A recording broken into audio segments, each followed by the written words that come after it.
Ma'am Pangayon. Ma'am, you said God save the Philippines. Gaano na po kalala ang problema ng Pilipinas ever since na nagkaroon ng issue sa impeachment na ito? Parang, ano po nakikita yung problem sa Philippines ngayon at bakit nila inuna itong impeachment? Gaano kalala ang Pilipinas? Napag-iwanan na tayo ng panahon at ng ating mga kapitbahay dito sa region. Napag-iwanan na tayo ng mundo. Malala siya since nagkaroon ako ng understanding. Kasi 1990s, tapos 1990s, magulo. Well, sa amin, magulo, sa Mindanao.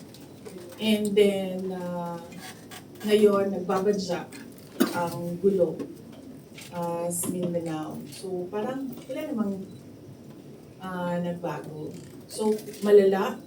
Sobrang malala. Dahil, kung nakakausap mo yung mga tao na arawan yung kanilang sweldo, yung pera nila hindi na talaga sapat para sa pagkain, para sa kuryente, para sa bahay, para sa tubig, para sa pag-aaral ng kanilang mga anak.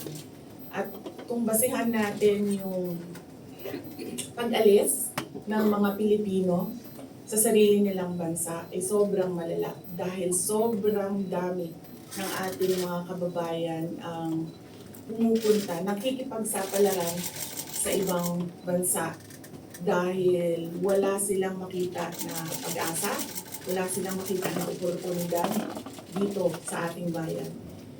Kaya